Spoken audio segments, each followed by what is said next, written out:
ver ahora, para poder ir cerrando el tema de memoria finalmente, es que, siguiendo esta idea que vimos que planteaba con Simónides sobre los espacios y los lugares, ¿no? Las imágenes sobre lugares, es que algunos autores, como Dondel, que es un autor francés también, y mismo Holborn, van a plantear que lo que importa entonces, o como la forma más actual de pensar el funcionamiento de la memoria social, es a partir de la idea de marcos sociales de la memoria. ¿Sí? ¿Qué va a plantear esta teoría? La teoría de marcos sociales. Va a decir que, a diferencia de la historia, que va a estar particularmente interesada con el evento histórico, con la fecha exacta, con el dato concreto, con el dato correcto, probablemente tal, los marcos sociales lo que van a tratar de preservar sobre todas las cosas es una suerte de significado compartido. ¿Sí? Esto es interesante porque lo que hace es como generar un punto de división entre lo que sería como la historia, como el dato como, ¿cómo se dice? Como el fact, como el dato empírico concreto en su momento exacto, versus el significado socialmente atribuido a un evento. ¿Sí? El terreno de la memoria, va a decir Dondel y otros autores, es precisamente el terreno del significado, ¿no? Lo que hace que la memoria exista es la capacidad de generar significado. Si yo vuelvo a la pregunta que hicimos la hora anterior, como ¿cuándo ganó Chile la primera Copa América? ¿Alguien se acuerda de la fecha? 2015. ¿Qué mes? ¿Qué fecha? ¿Importa si fue en mayo, junio, julio? ¿O lo que importa es que en 2015 ganamos la Copa América? Ya, perfecto. Eso es exactamente lo que va a hacer los marcos sociales, ¿no? Van a plantear, como se le acá, ¿no? Que es el significado con el que atraviesa el grupo lo que se recuerda con el paso de los años, ¿no? No es tanto el dato o el hecho específico. No importa tanto cuándo pasó, en qué momento pasó. Lo que importa es el significado que como grupo social sacamos de ese evento y que lo mantenemos vivo a través de distintas formas de conmemoración, de recuerdo, de propiamente memoria. ¿Sí? Entonces, esta definición es muy importante porque es la que hace esta diferencia, ¿no? Marco social, entonces, ¿qué va a ser? Este sistema relativamente estático de fechas y lugares que será representado en su conjunto cuando se desea localizar o recuperar un hecho, ¿no? Es este marco social lo que va a dar, mantener y permitir lo que al grupo le interesa, ¿no? Es lo que da y como digamos, los lineamientos de inscripción del recuerdo, previamente. ¿Sí? ¿Qué va a tener un marco social? Bueno, principalmente son 4 cosas, podríamos decir. Acá salen 2. Tiempo, espacio, significado y artefactos. ¿Sí? ¿Qué son los artefactos de la memoria? Ustedes mencionaban, estábamos conversando en la anterior, vuelvo a traerlo acá ahora, ¿no? La importancia de la materialidad para el recuerdo. Cuando yo tengo, por ejemplo, volvamos a el caso que da la compañera que me parece importante, ¿no? Como... ¿Puedo volver atrás un segundo? Por supuesto.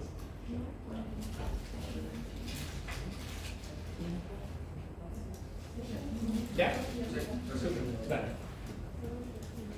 Cuando hablamos de artefactos o instrumentos de la memoria, lo que estamos tratando de marcar es cómo la memoria como un proceso vivo se va a sostener o va a construirse alrededor de cosas concretas, ¿no? Lo que decíamos antes, materiales concretos. Ahí aparece esta idea, el artefacto o el instrumento de la memoria, ¿no? ¿Qué tenemos? Que los museos, los archivos, la galería, todos estos como instituciones que almacenan objetos aparecen, existen socialmente, bajo la idea de almacenar y comunicar el presente, o sea, al presente el pasado. ¿Sí? ¿Por qué tenemos museo? El museo existe como una forma de mantener viva cierta historia y preservarla lo más parecida posible a lo que fue, ¿no? Esto es súper interesante porque en el fondo lo que está en disputa acá siempre es cómo le damos sentido al pasado. El otro día me tocó, lo hablaba con un paciente que trabaja digamos, en temas de esta línea, ¿no? Pero estaba viendo un artículo. Ustedes cuando eran chicos les gustaban los dinosaurios, ¿no? Porque todo el mundo los dinosaurios son bacanes. Los dinosaurios son bacanes y si no les gustaban, no hay problema. Bueno, a todo el mundo le gusta como el tiranosaurio rex, el clásico, ¿no? Pero a mí siempre hay un dinosaurio que me gustaba, y que era como medio como ninguneado, porque nadie lo pesca mucho, que era el estegosaurio. ¿Lo cachan, no? El estegosaurio era que andaba en 4 patas y tenía una cola con punta. ¿No es cierto? Gracias. Ya. Y estábamos hablando de eso porque yo tengo dinosaurio en la consulta y un niñito dejó como un estegosaurio encima. Y entró este paciente y me dijo, ¿qué es eso? Le dije, un estegosaurio. No son así. Y yo así como no es así. Me dijo, bueno, trabaja en esto. Me dijo, bueno, es que en verdad tenemos como 8 versiones distintas de cómo son, que no sabemos. No tenemos idea cómo son, tenemos los huesos. ¿Cómo era alrededor del hueso? No tenemos idea. El punto es que, como los museos lo hacen así, pensamos que son así y recordamos que son así, pero todas las teorías que tenemos es que no son así. Como este es el dinosaurio que quedó de una serie de dibujos animados en los 60. ¿Sabes? Y así como... Porque aparte ahora como me mostró una foto como supuestamente son y no son bacanes. No es tan cool. Entonces, ¿cuál es la función del museo? ¿Cuál es la función de estas instituciones? Es comunicar al presente, el pasado y mantener de esa forma una cultura futura sociedad, ¿no? Es preservar la historia, los hechos lo más cercano posible para que se pueda construir un recuerdo a través de las generaciones, ¿no? Es poder hilvanar un recuerdo a través del tiempo. ¿Por qué eso es importante? Porque almacenan objetos destinados a ayudar a entender la época, ¿cómo no? ¿Por qué el gobierno de Chile o por qué los gobiernos a lo largo del mundo, por qué se construye el memorial a la gente que murió en los campos de concentración? ¿Por qué construirlo? Porque ayuda a preservar una historia, ¿no? ¿Por qué Chile, por ejemplo, hay todo un intento y hay plata metida, obviamente, porque las cosas, todo el mundo cuesta plata, ¿no? Pero ¿por qué comprar? Ahora están disputando uno, no me acuerdo cómo se llama. Que se llama, no me acuerdo cómo se llama, me acuerdo de filo. Pero ¿por qué, ponte tú, ¿cómo se llama? ¿Cómo se me olvidó el nombre? Vergüenza. Londres, el centro de tortura. ¿Nadie se acuerda? ¿Nadie sabe? London 23. Gracias, sí. Ya. ¿Por qué se compran estas casonas antiguas que eran centro de tortura? Porque ahora, por ejemplo, están comprando una que era un centro de desaparición de mujeres, donde llevaban a mujeres, las violaban con animales, les ponían electricidad, una historia horrible. Y a ese lugar, digamos, en ese momento histórico le pusieron como nombre satírico para reírse, decían La Venda Sexy, que es un lugar donde, bueno, violaban mujeres y torturaban mujeres, ¿no? ¿Qué está pasando ahora? El Estado está tratando de comprar esa casona. ¿Para qué? Para mantenerla como un centro de conmemoración de lo que pasó en ese lugar. Como que no se olvide lo que pasó ahí, lo que se vivió ahí. ¿Sí? ¿Por qué? ¿O por qué gastar plata en eso? Porque la historia se preserva en eso. Porque en el momento en que eso deje de ser eso, y yo pase, no sé, con mi hijo en 10 años más y diga, oh papá, qué linda esa casa, si esa casa es una casa solamente, deja de ser lo que fue. Y la historia se reconstruye. Y se reconstruye en un lugar que podemos que se reconstruya o no. Lo que se está jugando en eso es evitar el olvido, ¿no? Y esa es la disputa constante. Cómo estos artefactos, estos espacios ayudan a preservar historias o a dar marcos para la construcción de sentidos versus el dejarla a su suerte y que pasen al olvido. Porque también se puede hacer eso, ¿no? Gran parte de lo que es como la posibilidad como de reinvención de la sociedad es el olvido, ¿no? Olvidar y reconstruir sentidos, pero no es tan fácil, ¿no? Entonces, en ese sentido, artefactos, en tanto producción material, van a permitir la inscripción de experiencias que de otro modo se pierden o diluyen con el paso del tiempo, ¿no? ¿Qué es el artefacto? Una superficie de inscripción, ¿no? ¿Por qué el memorial de niños desaparecidos acá o en el Estadio Nacional? ¿Por qué, no sé, como tenemos esta... ¿Por qué los dice como... Acá hay, no sé si saben esto, pero en Italia hay toda una disputa gigante porque el Estado italiano está vendiendo los castillos y las ruinas, porque no tiene plata para mantenerlos, ¿no? Y hay todo un movimiento social grande que dice como, ¿con qué están haciendo? O sea, como, estamos dejando de ser nosotros. Como, Italia deja de ser Italia si Italia no tiene su historia, ¿no? Y su historia, su patrimonio histórico es ese. Y si no podemos mantener nuestro patrimonio histórico, ¿qué somos nosotros? Como, ¿qué nos diferencia de cualquier otra cultura o nación históricamente hablando, ¿no? Es eso, ¿no? Es como la disputa por estos artefactos, ¿no?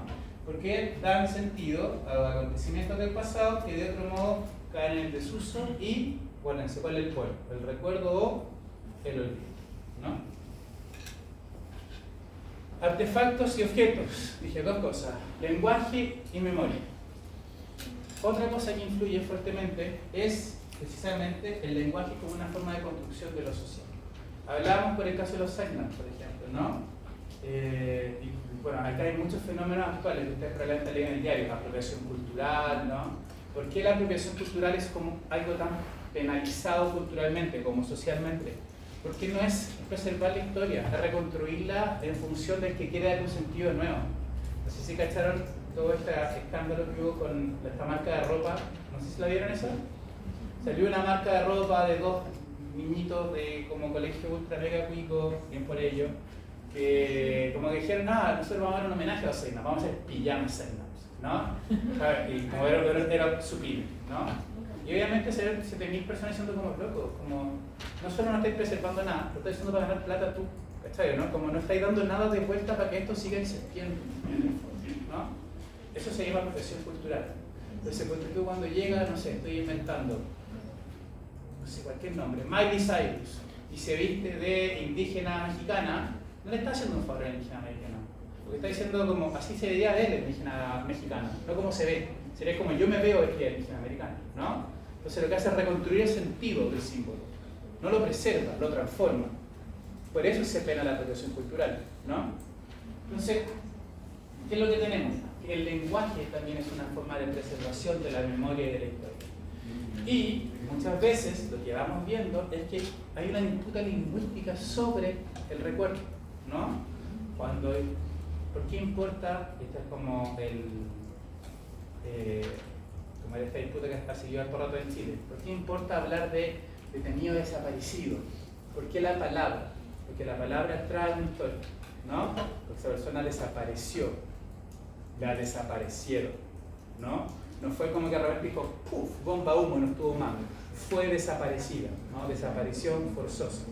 Por eso cuando tú vas a votar, la gente que fue detenida desaparecida, en el voto sale escrito al lado que no puede votar porque la desaparecieron, ¿no? Porque es una forma de preservar la historia reciente de Chile. Cuando hablan acá, no sé si esta noticia la siguieron, yo tengo una fascinación con la cultura Seinan, la encuentro maravillosa. Cuando salió este tema de como, los Seinas, ¿cómo salió que se próxima noticia que me encontré brutal? Era... Ay, me acuerdo de la palabra que usaron, pero era como en el libro de Historia Natural Nuevo de Chile, sería como la cultura Seinan como se acabó a finales del siglo XX. Como loco, no se acabó, la exterminaron, que es distinto, ¿no? Y no es como se acabó sola, no es como que dijeron como, oye, no seamos más Seinan, seamos otra cosa. Ya bueno, ¿cachai? Seamos coreanos. No, pues no fue así, ¿cachai? Lo que pasó es que, no sé si ustedes conocen la historia, el Estado chileno, a través de los privados, quería colonizar la Patagonia y les pagaba a las personas para que cazaran a los Seinan y los mataran. Y los cazaban con escopetas. Y tú llevabas el fuego y ya pasaba plata a partir de eso. ¿Sí? Dígame. O sea, lo que hicieron el Estado chileno fue exterminar los pocos cerdos que quedaban porque ya había pocos. Exactamente. Entonces quedaba todo el poco y ya los pocos que quedaban ya habían aplicado. Ya, pero esa idea como se acabaron, como loco, no se acabaron, ¿cachai? ¿No? Hay una disputa legal con los terrenos, etcétera, etcétera, etcétera. Entonces, el lenguaje también es un instrumento de memoria. Como yo hablo de las cosas, construye historias de las cosas, ¿no? ¿Recuerdas, mi amor, esa vez que nosotros tuvimos ese problema? Juan, me engañaste, no es un problema, ¿cachai? No es lo mismo. Como ese tipo de cosas van acá. Y no solamente que, pero eso es tan importante cuando, no sé, Canadá o Australia han hablado de cómo, sí, hicimos genocidios como país, porque como institucionalmente el Estado reconoce un cierto rol y parte de lo que pasó con millones de personas, ¿no? Y por eso aparecen las políticas de reparación y todo, ¿no? Entonces, ¿cómo hablamos de las cosas? No es neutro. El lenguaje, como la materialidad del lenguaje, es un instrumento de la memoria. Este loco, Chile Una Mirada, tiene un proyecto súper interesante. Yo siempre explico como datitos, como si a alguien le interesa. Julius Cooper es un artista visual que hizo toda la trayectoria de los Seinan, pero como que reescribió montones de fotos antiguas y ponía lo que realmente pasó. Entonces interviene las fotos.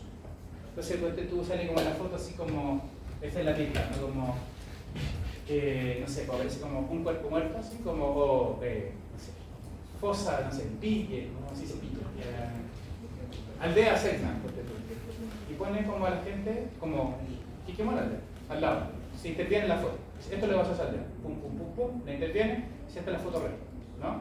O sea, no es la foto real porque no es lo que pasó en la foto, pero es la idea que rodea la foto, ¿no? Entonces, todas estas fotos como medias como whitewashing, como de que todos quedamos bien y contentos, y dicen, no, esto es lo que pasó realmente. Y eso se ganó una millonada de premios porque realmente el proyecto de Loco es súper interesante. Entonces, el lenguaje como entidad de memoria y la narración como una forma de construcción de sentido sobre la historia, ¿no? 238 será el 1. Entonces, esto es lo que se disputa. Miren.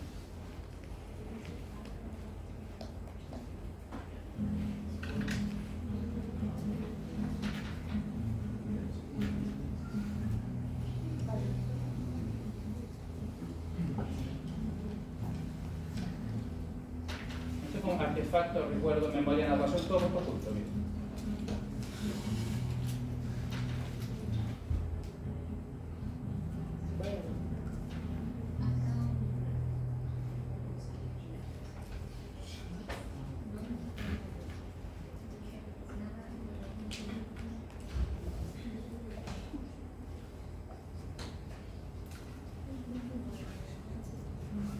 Cerca de 98 soldados, lo que continúa desapareciendo.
busca esto entonces? Evitar el olvido, ¿no? Ese es como insisto, el correlato de la memoria, ¿no? ¿Qué es el olvido social? El olvido social va a ser un proceso sociohistórico, psicosocial, o sea, un proceso que se da conjuntamente en el cual diversos grupos vinculados a instancias o mecanismos de poder utilizan ese lugar o ese posicionamiento para legitimar ciertas versiones de la historia por sobre otras, ¿no? ¿Qué es esa idea del poder? Que no todos podemos hacer uso del olvido social, ¿no? Y esto es bien interesante. Para que se olvide, aquel que está en una posición de poder, estamos hablando de grupos sociales, tienen que impulsar ese mecanismo, ¿no? Aquellos que están en una posición de desventaja social no pueden imponer el olvido, porque el olvido, en ese sentido, siempre tiene que ver con cómo el poder opera sobre los tejidos sociales, ¿no? Por ejemplo, cuando nosotros, por ejemplo, cuando hablamos, yo les decía, el tema de Karl Kraus y el nazismo, ¿no? Cuando Kraus lo que él ve es que el nazismo empieza a crecer en Alemania y en Europa, él se da cuenta que desde esa posición de poder, lo primero que el nazismo hace es empezar a controlar los diarios, ¿no? Y las fuentes de información. ¿Y qué empieza eso? A validar acciones, ¿no? Entonces había un evento A, por ejemplo, un exterminio de, no sé, judíos y, no sé, gitanos en tal parte, y en los diarios aparecía esa misma historia dicha de otra forma, narrada de otra manera, ¿no?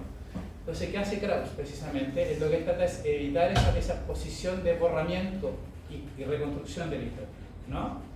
Entonces, el olvido, como bien dice acá, se va a producir de distintas maneras, o va a afectar de distintas maneras a la memoria social. Utiliza otros materiales y procedimientos y tiene un actor adicional que es, como les decía, el poder. Para que haya olvido tiene que haber un grupo de poder, ¿sí? ¿Por qué? Porque el poder lo que va a hacer es ocupar esa posición de ventaja con respecto a la memoria, perpetuando una posición de privilegio y en ese sentido permitiendo que se puedan borrar cosas.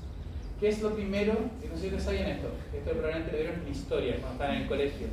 ¿Qué es lo que hacían los romanos cuando conquistaban una tierra nueva? ¿Saben? ¿Qué es lo que hacían los romanos? ¿Nunca vieron películas en las Gladiador, de esas películas así? Los romanos, ¿saben qué? Los romanos eran bien inteligentes. No cambiaban los gobernantes, los dejaban, ponían un emisario, pero les cambiaban dos cosas. Les cambiaban el lenguaje y les cambiaban los dioses. O sea, listo, perfecto, pero ahora cambian sus dioses y cambian el lenguaje. ¿Y qué hacía con eso? Los romanizaban, ¿no? Y cuando las personas se sentían más romanas, porque hablaban latín, y cuando las personas se sentían más romanas, porque creían los mismos dioses que los romanos, ya no se sentían parte de otro grupo social. Entonces era como, soy más romano que otra cosa, esa cultura. Yo como, chao. Y eso que producía lo que se llama la transculturación, el cambio cultural, ¿no? Entonces, eso es parte del olvido social. Como desde esa posición de poder, yo puedo influir, puedo afectar ese tejido para producir este efecto de reconstrucción, ¿no? En Chile esto pasó mucho, ¿no? Ahí viene esta pancarta que todo el mundo conoce, que es famosísima, el Mercurio miente, ¿no? Cuando el Mercurio, bueno, mentía, obviamente, no, el Mercurio sigue mintiendo, pero ahora por otros propósitos, ¿no? Entonces, van a haber dos tiempos para el proceso del olvido social, ¿no? Por una parte, hay un tiempo que se llama antes de la memoria, que es que los mecanismos del olvido imposibilitan que los acontecimientos se graben. ¿Por qué dos tiempos del olvido? Porque uno puede hacer que la gente olvide de dos formas. Una, interfiriendo la posibilidad de grabar un nuevo recuerdo. O sea, yo ¿cómo afecto la memoria? Evitando que se construya como un recuerdo.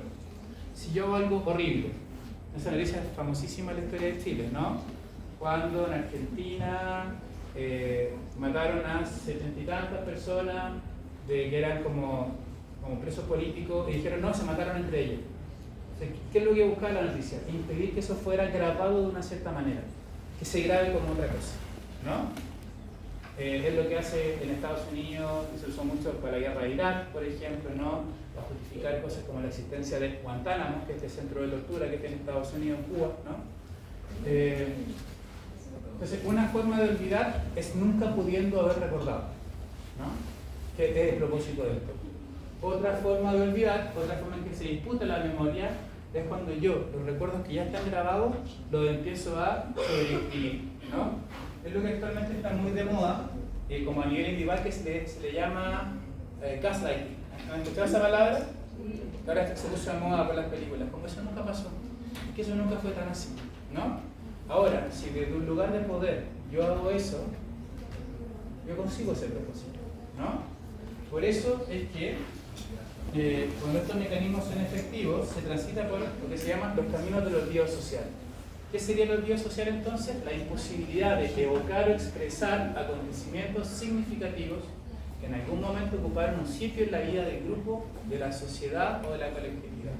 Es el momento en que para ese grupo, sociedad, colectividad, se hace imposible poder traer de nuevo un recuerdo o traerlo con la carga afectiva que tenía. ¿Sí? ¿Qué hace esto? Hace que se bloquee la posibilidad de transmisión del recuerdo. Y si yo un recuerdo no puedo transmitirlo, el recuerdo muere. Y cuando muere el recuerdo, muere el colectivo social. ¿Sí?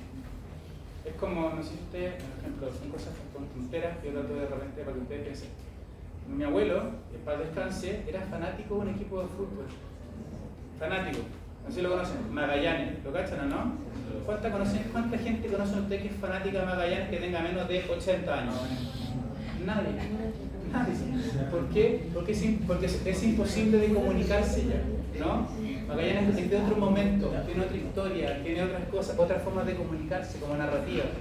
Magallanes va a desaparecer. Diga.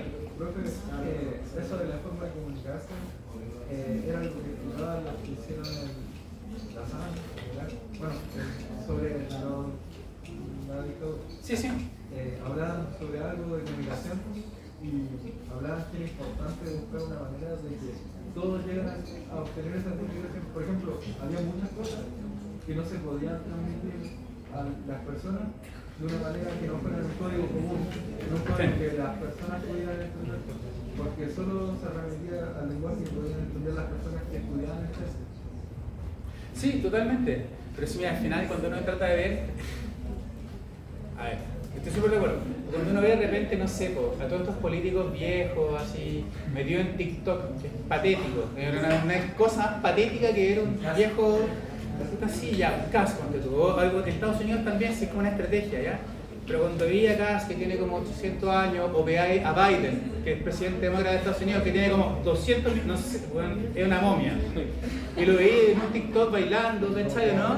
Y tú decís como, tristeza, pero ¿por qué aparece? Y el tema es como, porque tiene que tratar de comunicar una narración y un afecto a un grupo nuevo, hacerlos parte de ese colectivo. Un intento de producción de memoria conjunta, ¿cachai?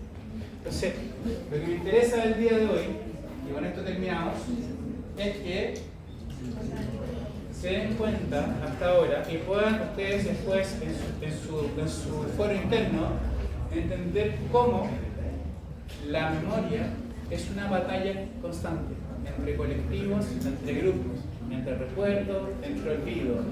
Y para que esa batalla funcione o exista, lo que nos disputamos son artefactos, espacios, lugares, lenguaje, todo esto constantemente lo estamos disputando, ¿no? Cuando aparece, por ejemplo, cuando ustedes leen el diario, yo creo que si hay una cosa que es maravillosa es leer el diario. Ustedes leen el diario y ven los titulares no son azarosos, ¿cachai? Cuando ponen, vamos a un ejercicio rápido, y nos vamos.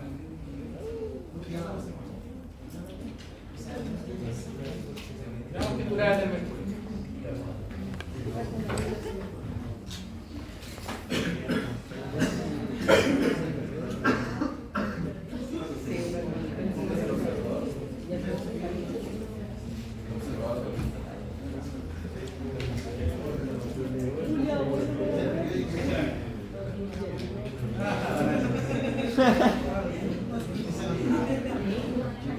Por ejemplo, esta me encanta, porque esta es algo que yo he estado siguiendo la lista cuando estaba haciendo la investigación con gente de la Facultad de Economía de Chile. Cuando Mercurio dice, mercado destaca por su expresivo agosto, ¿ya? Si el titular dijera, mercado destaca el buen trabajo económico del gobierno, es otra noticia. Pero cuando digo destaca por su expresivo, ¿qué estoy diciendo? Diciendo como... No se esperaba. Claro, que no se esperaba, y es raro que sea bueno. Porque debería ser malo, porque están haciendo mal las cosas, ¿no? Y uno dice, bueno, el Mercurio mente no nos gusta, pero el Mercurio tiene una inclinación política. Y cada persona que escribe tiene una inclinación política. Y la vida en sociedad es política. Y eso es algo que es súper importante. Que sea política no quiere decir que sea partidista, pero es política porque cada enunciado que yo pongo trata de construir un mundo y trata de desarticular otro. Y eso es política, ¿no? Entonces, cuando hablamos de eso, a mí me da mucha risa y es genial, como por ejemplo, miraba el otro día, les digo, estaba haciendo un trabajo de investigación con unos estudiantes de magíster que trabajan en teoría política, son de políticas públicas. Estaban viendo como las percepciones respecto a la economía, no la economía chilena, las políticas públicas chilenas fuera de Chile y dentro de Chile. Y empiezan a ver por grupo, empiezan a decir, ya, en medios de comunicación vinculados a la derecha, ¿cómo se ve? En medios de comunicación vinculados a la izquierda, ¿cómo se ve? En medios extranjeros vinculados a la derecha, ¿cómo se ve? En medios extranjeros vinculados a la izquierda. En el fondo, lo que ellos estaban viendo son lo que se llama sesgo de autoconfirmación. Es que en el fondo, si yo soy de un cierto partido o cierta inclinación, busco una información que me reafirma lo que yo quiero ver. Y si no me gusta, bueno, voy a buscarlo. Entonces yo como partidario, no sé, de la izquierda o una sensibilidad más a la izquierda, digo, desgraciado, y voy a buscar la que yo encuentro y que diga como excelente, voy a decir, bien. ¿Por qué? Porque trato de preservar mi memoria social. ¿Cachai? Pero no es neutro el lenguaje que usamos. Eso es lo que importa que se den cuenta. Dígame. A propósito de eso, ¿cómo se llama? De que todo es político, el algoritmo también entiende eso. El algoritmo que ocupa las redes sociales también entiende eso de la persona. Entonces recopilan información de lo que le gusta a la persona. Sí. Y solo buscan confirmar lo que la persona quiere. Por eso nunca consideran esta información de la que no quiere ver o nunca le enseñan algo que no le quiere buscar. Pasa eso, a nivel político y a nivel de gustos de la persona. Eso ponte tú. El algoritmo está hecho para confirmar lo que a él quiere y lo que a él le gusta. Por ejemplo, Eso es algo súper interesante. Yo tengo la semi-fortuna, no sé cómo decirlo. Mi pareja, mi señora, trabaja en ciberseguridad. Es una persona como más sabe de ciberseguridad en Chile. Asesora de gobierno, asesora como gente de afuera y todo. Y el tema como las fake news, por ejemplo. Cómo circulan las fake news y cómo erosionan. Hay un documental en Netflix, que lo encontré, lo mostró ella, lo encontré maravilloso, que lo hace una loca que trabaja en ciberseguridad en Inglaterra. Es como un TED Talk, ¿sabes, no? Sí. Y la loca dice cómo cuando se vota el Brexit, como cuando Inglaterra sale de la Unión Europea, cómo se hace la campaña pro salir de Inglaterra. Y ella dice que le llama mucho la atención porque ella llega así, llegué a mi pueblo, o sea, yo vivo en un pueblo enano, lejos de Londres, hay como 100 personas. Dice que llega y dice como, yo soy de ahí, yo soy como demócrata, obviamente conozco a todos, sé que todos son demócratas, dice que llega, ella vive en Estados Unidos ahora, dice, me sorprende que todo el mundo vota para salir, todo el mundo quería salir de Europa. Dice, ¿por qué? Dice, no, porque los europeos nos roban trabajo. Dice como, ¿de dónde sale eso? Y va y cacha que, no sé, de las 100 personas, son más, pero son los números más chicos, 85 trabajan para la Unión Europea. Dicen, sí, pero es que ellos nos roban más trabajo igual. Dice, ¿dónde sale eso? Facebook. ¿No? Y no sé si cacharon todo ese, porque Facebook está haciendo como sometido a juicio por todo lo que se llamó Cambridge Analytica, que Facebook intervino abiertamente en las elecciones de muchas elecciones como Estados Unidos y todo, porque mostraba información que no era real. ¿Cachai? Y supe ver, le dijeron, como, ¿usted qué opina de esto? Mientras me llegue plata me importa un huevo, ¿no? O sea, hay gente que piensa que eso ocurre porque están burlados políticos, pero más bien lo hace porque les genera más dinero y además les genera más inversión de la gente en la misma plataforma. Ahí estamos investigando. Fíjate, ahí hay muchas cosas.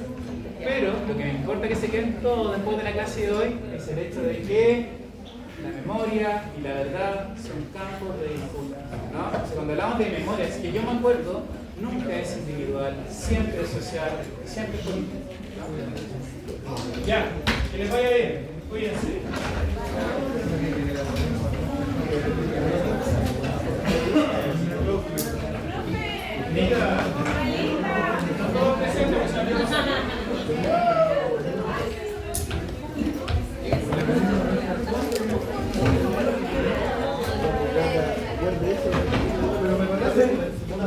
personas